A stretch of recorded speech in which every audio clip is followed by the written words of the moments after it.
सीधे टटार बैठेंगे। गुजराती में बोलो ने। बधा सीधा टटार बेसजो। आपणे बधा साथे साथे 3 વાર दीर्घ ओम नो उच्चारण करीशु।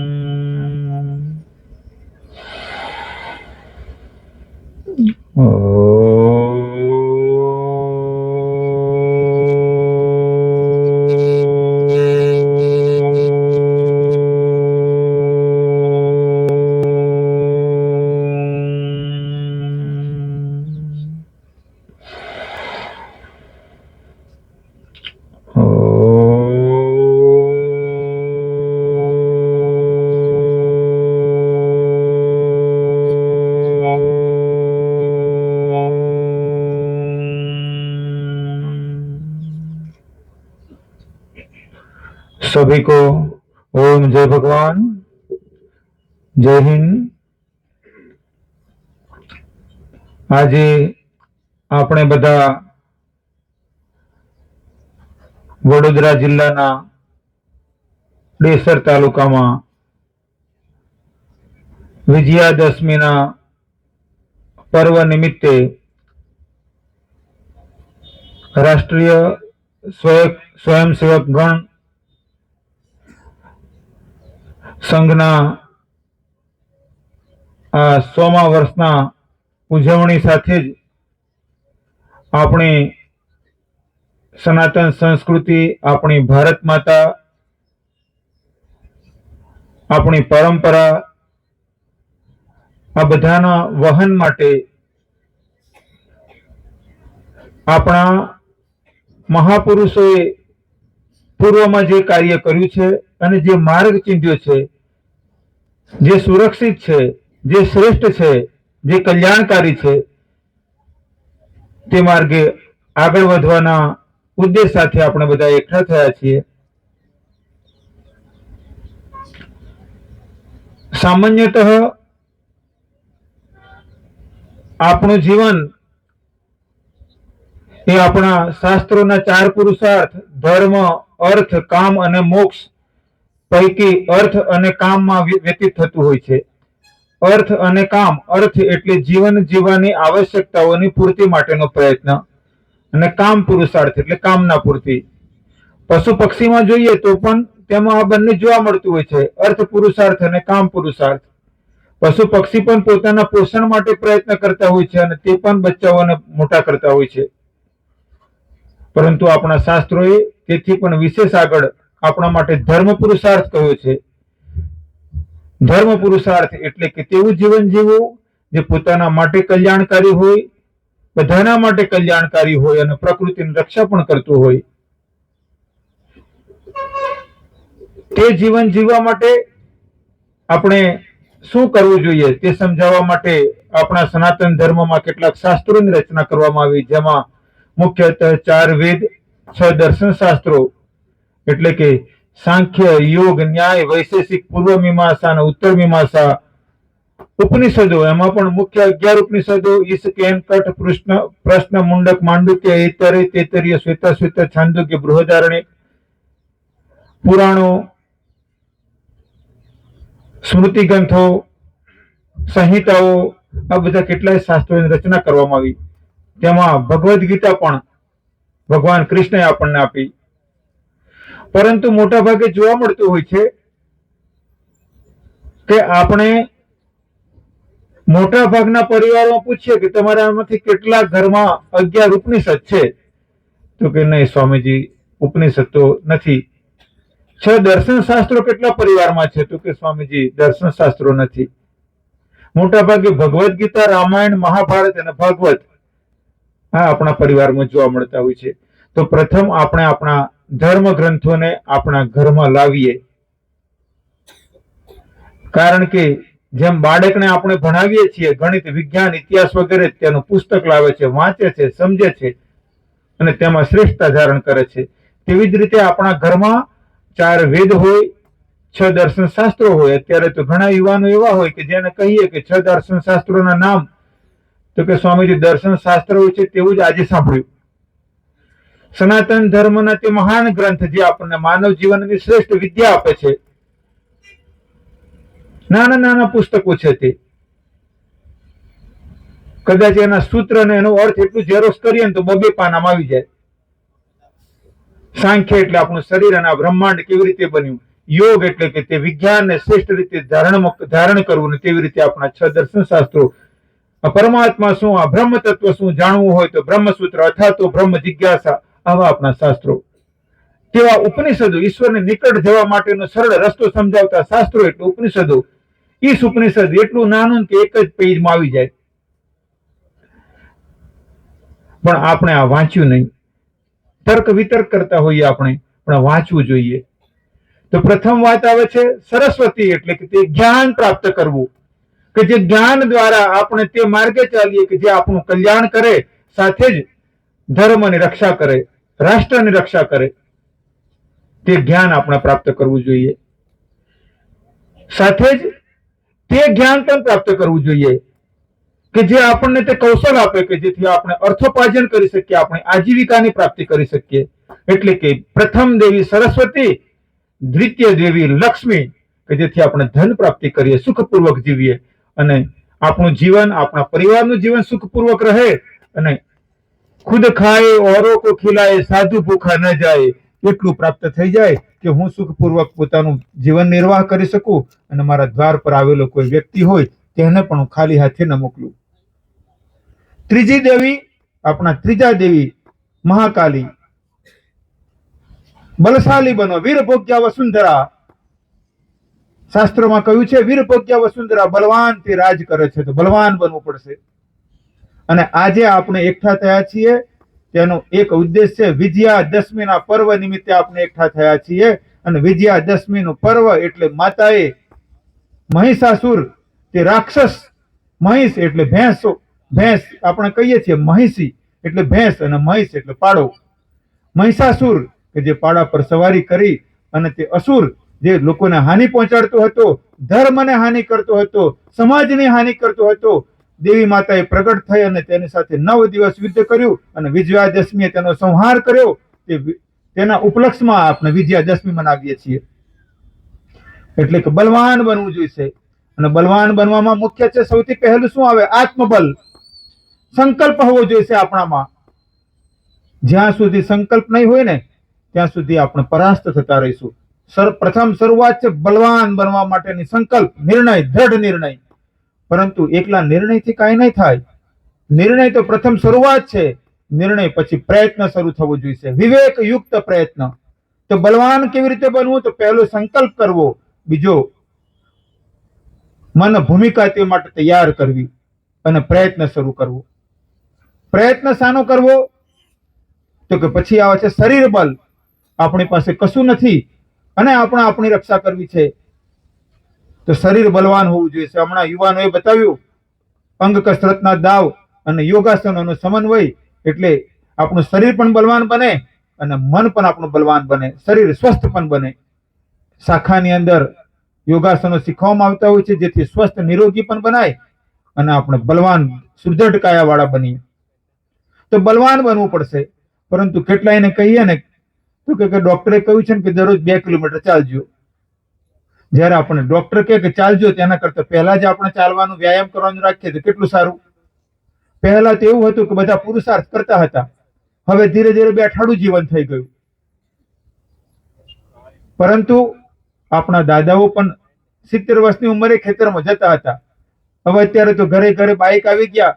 થોડીક નજીક દુકાનમાં જવું હોય ને તો કિક મારીને ત્યાં 200 મીટર દુકાન હોય, 500 મીટર દુકાન હોય તો ચાલતા જવા વાળા ઓછા હોય. આપણે ટેવ પાડવી પડશે. અહીંયા જ તમે જોઈ શકો, એક છે સ્વદેશી, એટલે આપણે આપણા દેશની વસ્તુઓનો તો ઉપયોગ કરીએ જ, પરંતુ આપણે દેશની પરંપરાઓનો પણ નિર્વહન કરીએ. પ્રયત્ન તો એવો હોવો જોઈએ કે દરરોજ 2-5 કિલોમીટર દોડવું, વ્યાયામ કરવો, 20-25 મિનિટ, અડધો કલાક કસરત કરવી, શરીરને સુદ્રઢ રાખવું. તો સંકલ્પ પછી આવે છે તે મનોયોગ, ભૂમિકા બનાવવી, શરીર બલવાન બનાવવું. અને તે પછી આવે છે શસ્ત્ર વિદ્યા શીખવી. શસ્ત્ર વિદ્યા કોઈને હાનિ કરવા માટે નથી, કોઈને પરેશાન કરવા માટે નથી, પરંતુ આપણા રાષ્ટ્રની રક્ષા કરવા માટે, આપણા ધર્મની રક્ષા કરવા માટે. આપ જુઓ તો બ્રહ્માજીના હાથમાં શસ્ત્ર છે, વિષ્ણુજીના હાથમાં શસ્ત્ર છે, મહાદેવના હાથમાં શસ્ત્ર છે, દેવી માતાના હાથમાં શસ્ત્ર છે, ભગવાન રામના હાથમાં પણ શસ્ત્ર છે અને પરશુરામના હાથમાં પણ શસ્ત્ર છે. આપણી એ પરંપરા હતી. આપણા દેવતાઓ એક હાથમાં માળા અને એક હાથમાં શસ્ત્ર, યા તો એક હાથમાં શાસ્ત્ર અને એક હાથમાં શસ્ત્ર. તો શસ્ત્ર વિદ્યા શીખવી પડશે.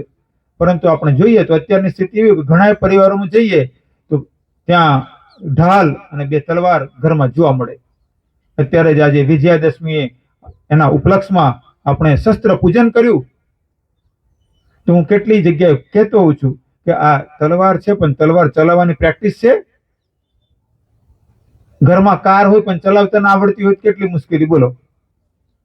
ડ્રાઈવર ઉપર જ આપણે આધારિત રહેવું પડે, તો ચલાવતા શીખવું પડશે.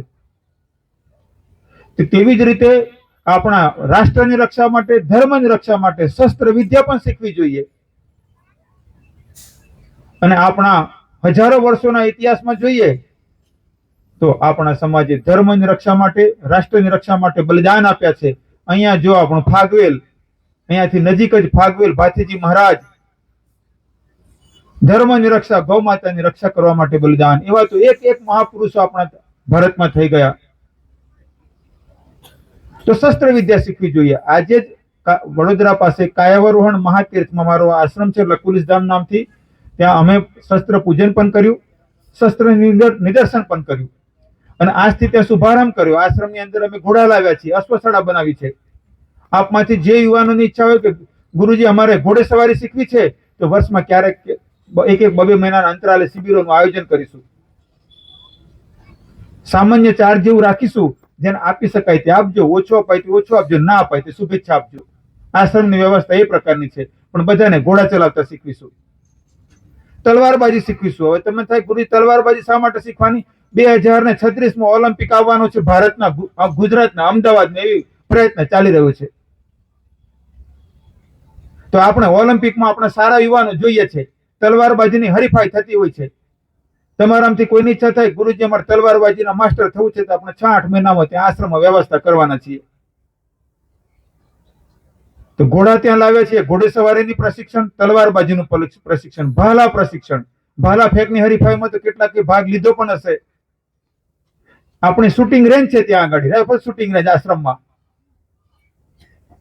અભિનવ બિંદ્રા તમે નામ સાંભળ્યું હોય તો, જેને ભારતનું ગૌરવ વધાર્યું હતું. આપણે છોકરાઓને, યુવાનોને, પુરુષોને, સ્ત્રીઓને બધાને આપણે રાઇફલ શૂટિંગ શીખવવાના છે કે આવો બંદૂક શીખો.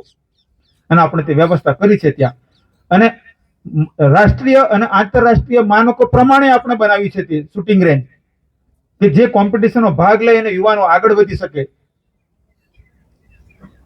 તો તે જ પ્રકારે અલગ અલગ શસ્ત્રો આજે ભારત સરકાર અને આંતરરાષ્ટ્રીય સ્તરે તેની કોમ્પિટિશન થતી હોય છે. આપણે આગળ વધવા માટે પણ, સ્વરક્ષા માટે, ધર્મ રક્ષા માટે અને રાષ્ટ્ર રક્ષા માટે પણ શીખવાની જરૂર છે. ક્યારેક ક્યારેક પરિસ્થિતિઓ તેવી પણ આવતી હોય છે કે દેશને જરૂરત હોય છે આપણા યુવાનોની. આજે જો રશિયા, ઇઝરાયલ, આ કેટલાય દેશોની અંદર આજે જે સ્થિતિઓ છે, ત્યારે દેશના યુવાનો આગળ આવીને રાષ્ટ્રને મદદ કરે છે. આજે વિજયાદશમીએ આપણે તે યાદ કરીએ કે જનની જન્મભૂમિ સ્વર્ગાદિ અપી ગરીયસી. આ જન્મભૂમિ અમને સ્વર્ગ કરતા પણ વધારે પ્રિય છે. તેવી આ જન્મભૂમિની રક્ષા માટે પણ હું શસ્ત્ર શીખીશ.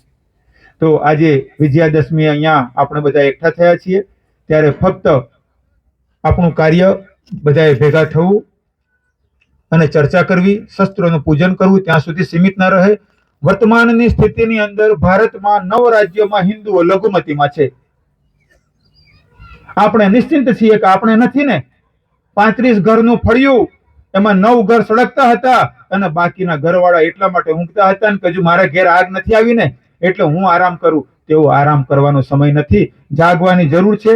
કોઈને પરેશાન કરવા માટે નહીં, કોઈને પીડિત કરવા માટે નહીં, પરંતુ મારા પરિવારની, મારી બેન દીકરીની, મારી ગૌ માતાની, મારા ધર્મની, મારા રાષ્ટ્રની રક્ષા માટે હું પોતે બલવાન બનીશ. એ માટે આપણે બધાએ જાગવાની જરૂર છે, આગળ વધવાની જરૂર છે. અને આપણે બધા આજે અહીંયા ભેગા થયા છીએ, ત્યારે અંતમાં એક નિર્ણય સાથે આપણે છૂટા પડીશું કે જ્યારે આ કાર્યક્રમ પૂરો થાય તે પહેલા આપણે નિર્ણય કરીશું કે આજે તો આપણે આ 2025ના વિજયાદશમીના પર્વે એકઠા થયા છીએ, પણ સ્વામીજી 2026ના વિજયાદશમીના પર્વમાં જ્યારે અહીંયા ડેસરમાં સભા થઈ હોય ત્યારે ડેસર તાલુકાના કેટલાય 100 યુવાનો યુવતીઓ એવા હોય કે જે રાષ્ટ્ર સુરક્ષા માટે પોતાને પ્રશિક્ષિત કરી ચૂક્યા હોય, તે આપણે સાચા અર્થમાં વિજયાદશમીની પૂજા હશે. સાથે જ એકાદ બે નાની ટકોરની વાત કહું છું. અહીંયા તમે જોઈ શકો છો સ્વદેશી શબ્દ.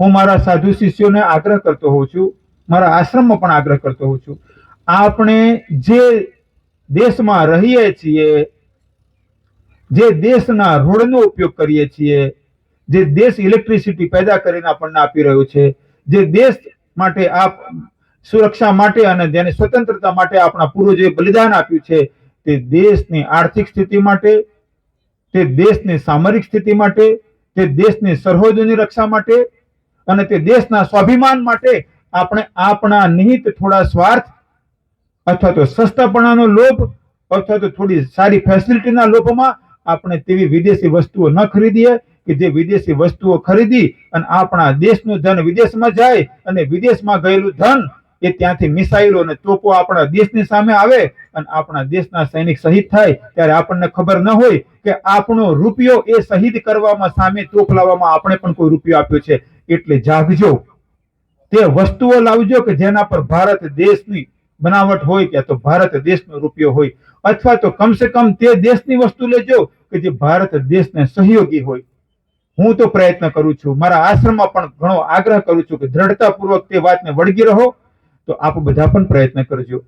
આજે આપણે બધા રાષ્ટ્રીય સ્વયંસેવક સંઘ કે જેની 1925માં સ્થાપના થઈ અને 1925 થી આજે 100 વર્ષ સુધીની તે યાત્રામાં આપણે તેવું કહી શકીએ કે કદાચ આરએસએસ ન હોત તો આજે ભારત, હું તો કહેતો જ હોઉં છું ઘણા જગ્યાએ આત્મીયજનો કે ભારતનો નકશો આજે છે, કદાચ જો આરએસએસ ન હોત તો તે નકશો કયા પ્રકારનો હોત તે નિર્ણય કરવો મુશ્કેલ છે. તેવું આરએસએસ નું વ્યક્ત અને અવ્યક્ત ઘણું બધું કાર્ય છે. આપણે તો તેટલું ચોક્કસ તો કરી શકીએ બધા મળીને કે સરહદ પર જઈને દેશની રક્ષા માટે બલિદાન ભલે ન આપી શકીએ, આપણું સંપૂર્ણ જીવન ન્યોછાવર ભલે ન કરી શકીએ, પણ સાથે મળીને આપણા રાષ્ટ્ર માટે સંગઠિત થઈને કાર્ય તો કરી શકીએ ને.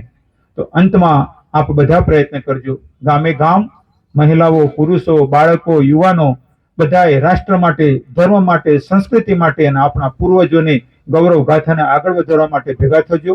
ધર્મ સંસ્કૃતિ શીખજો અને આપણી આ પુરાતન વ્યવસ્થા જે વિજયાદશમીએ આપણે પૂજન કર્યું તે આપણે શસ્ત્ર પરંપરાને પણ શીખજો અને તેવું જીવન જીવજો કે જે આપણા માતા પિતા, પરિવાર, વડીલોને ગૌરવ આપનારું થાય અને તેવા દુર્વ્યસનોનો ત્યાગ કરજો કે જે આપણા શરીરને નષ્ટ કરે અને પરિવારને શર્મિંદગીનું કારણ બને. અંતમાં અહીંયા ઉપસ્થિત સર્વે આત્મીયજનોને વડોદરા પાસે કાયાવરોહણ મહાતીર્થમાં અમારા લકુલિશધામ આશ્રમમાં આમંત્રિત કરું છું, જ્યાં બધાએ આપણા હિન્દુ ભાઈઓ માટે નિઃશુલ્ક ભોજન વ્યવસ્થા છે, નિઃશુલ્ક નિવાસ વ્યવસ્થા છે, યજ્ઞ યોગનું નિઃશુલ્ક પ્રશિક્ષણ છે, ત્યાં ગૌશાળા છે, 102-103 જેટલી ગૌમાતા ગૌમોસની સેવા કરીએ છીએ, ત્યાં હિન્દુ ગુરુકુળ છે, હિન્દુ ગુરુકુળમાં હિન્દુ છોકરાઓના માટે શિક્ષણની વ્યવસ્થા છે. છોકરાઓને 5 વાગે ઉઠવાનું, 6 વાગે ધોતી જબ્બો પહેરીને યજ્ઞ કરવાનો, યોગ કરવાનો, કરાઠે જુડો શીખવાનું, ગરમ નાસ્તો દૂધ પીવાનું, ધોતી જબ્બો મૂકી અને લેંગો જબ્બો પહેરી અને પાઠશાળામાં જવાનું. અંગ્રેજી મીડિયમ અને ગુજરાતી મીડિયમમાં શિક્ષણ છે, એસી ક્લાસરૂમ, એસી હોસ્ટેલ, બધા છોકરાઓને બેસવા ઇન્ડિવિજ્યુઅલ બેન્ચ છે, સ્માર્ટ ક્લાસ છે, વીવીઆઈપી વ્યવસ્થા સાથે છે. ત્યાં આગળ જેમ તમને કોઈ ઘોડે સવારીની વ્યવસ્થા છે, ત્યાં આગળ યોગની પણ વ્યવસ્થા છે, સાથે બંદૂક શીખવાની વ્યવસ્થા છે. અને એક છોકરા પાછળ 1,71,000 ખર્ચો છે, એમાં 70,000 રાખ્યા છે. 70 ના આપી શકે તો 60, 50, 40, 30, 20, 10, 5, 1,000, 101, ₹1 નહીં તો શુભેચ્છા. કોઈ હિન્દુ ક્યારે એમ ન કહી શકે 10 વર્ષ પછી પણ મને કે ગુરુજી મારા બાળકને હિન્દુ ગુરુકુળમાં મૂકવો હતો પણ આર્થિક સ્થિતિ સારી નહોતી ને એટલે ન મૂકી શક્યું. તેવું ક્યારેય બને નહીં. અને જે હિન્દુના 2 કરતા વધારે બાળકો એના માટે સંપૂર્ણ ફ્રી વ્યવસ્થા છે. ત્રીજા બાળકને મૂકી જાઓ, તેને ભણાવીને મોટો કરીને તૈયાર કરીને મોકલીશું. તો આપ બધાને આમંત્રણ છે, આવજો. આપણે રાષ્ટ્ર માટે કાર્ય કરીએ, સંસ્કૃતિ માટે કાર્ય કરીએ. અંતમાં ભારત માતાની જય બોલી અને પ્રવચન આજનું પૂરું કરીશ. ભારત માતા કી ભારત માતા કે ભારત માતા કે